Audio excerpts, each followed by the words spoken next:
আপনারা সবাই জানেন, আপনারা আমাদের চাইতে খবর বেশি রাখেন। আমরা যখন ঘুমাই তখনও আপনারা কিন্তু সজাগ থাকেন। ইতিহাসের পিছনেও ইতিহাস থাকে, আলাপের পিছনেও আলাপ থাকে রে ভাই, এটা আপনারা জানেন। আমার মূলত উদ্দেশ্য ছিল আমার মেসেজের মধ্যে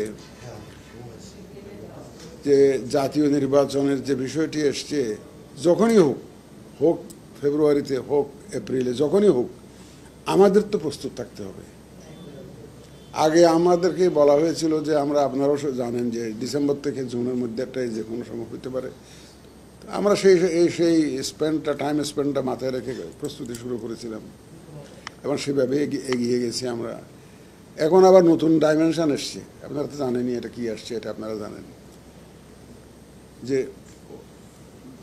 গতকাল বা পরশু দিনের যে ঘোষণাটা লন্ডনে বসে হয়েছে, এটা আপনারা যেটুকু জানেন, আমি এর বাইরে বেশি কিছু আমি জানি না। আপনারা যেটুকু দেখেছেন, মিডিয়াতে যেটুকু দেখেছেন, আমিও সেটুকু দেখেছি, বুঝছে না? এখন যদি আপনারা যদি মন্তব্য শুনতে চান, আমি কিন্তু ওই আপনারা যেরকম আলাপ আলোচনার মধ্যে মন্তব্য আমার সেরকম হবে, আমি তো সেটা করতে পারবো না। আমি ভিতরের কি আলাপ হয়েছে, শুধু ওই জয়েন্ট একটা স্টেটমেন্টের মতো দিয়েছে, এটা তো আনসাইন্ড। আমার কাছে যেটা আসছে আনসাইন্ড, একটা কপি আমি পেয়েছি আনসাইন্ড। এইটুকুই বা কতটুকু জেনুইন তাও তো জানি না। এটা যদি কারো যদি স্বাক্ষর থাকতো যে স্টেটমেন্টটা জয়েন্ট স্টেটমেন্ট, তাইলে বুঝতাম যে এটা একটা স্বাক্ষরিত, সরকারের পক্ষ থেকে একজন স্বাক্ষর করেছে, রাজনৈতিক দলের পক্ষ থেকে একজন স্বাক্ষর করে, তাহলে এটা আমি বুঝতাম যে এটা অফিসিয়াল ডকুমেন্ট। কারণ অফিসিয়ালি কোনো কিছু না শোনা পর্যন্ত ইতিহাসের পিছনেও ইতিহাস থাকে, আলাপের পিছনেও আলাপ থাকে রে ভাই, এটা আপনারা জানেন।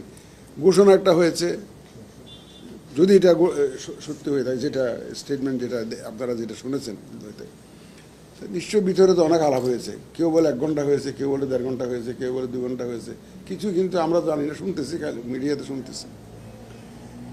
এখন আলোচনা তো তাহলে 1 ঘন্টা 1.5 ঘন্টা আমি আপনাদের সাথে আলোচনা করে কি শুধু কি 2-3টা সেন্টেন্স বা 1 পৃষ্ঠার একটা স্টেটমেন্ট, এটা কি না? অনেক আলোচনা হয়েছে, তো বোঝাতে যায়, এটা আন্দাজ তো করা যায়। সেগুলো আমাদের জানতে হবে before we take a decision. যদি শাসনতন্ত্র যেটা আগে বহাল আছে, যেটা ওই অনুযায়ী হলে আমরা তো পার্লামেন্ট ডিসলভ হওয়ার 3 মাস আগে ইলেকশনের ঘোষণা দিতাম, অথবা কোনো দৈব দুর্বিপাকের কারণে ভেঙে যেত, তাহলে 3 মাসের মধ্যে ইলেকশন করার কথা বলতাম। এটা আমরা করতে পারতাম, ইজিলি করতে পারতাম। কিন্তু যেহেতু এটা বিশেষ ধরনের সরকার, বিশেষ ধরনের পরিস্থিতি, আমরা যাবৎ দেখে আসছি যে সরকার আলোচনা করছে বিভিন্ন রাজনৈতিক দলের সাথে একটা সমঝোতার ভিত্তিতে সব কিছু করার জন্য একটা আলোচনা করছে, সংস্কারের বিষয়ে আলোচনা করছে, বিচারের বিষয়টা অবশ্য কোর্টের ব্যাপার। কেউ বিচার আপনি টাইম লাইন দিয়ে 1 মাসের মধ্যে বিচার করতে হবে, 2 মাসের মধ্যে, এটা বিচার হবে না, অবিচার হবে।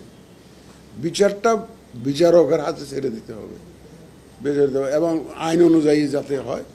তবে একটু ত্বরান্বিত করার একটা বিষয় থাকে, এটা যে এখন আপনি একটা ডেট দিলেন, 1 বছর পর আরেকটা তারিখ দিলে সাক্ষী ওইভাবে তো ডিলে করা হয়ে যায়।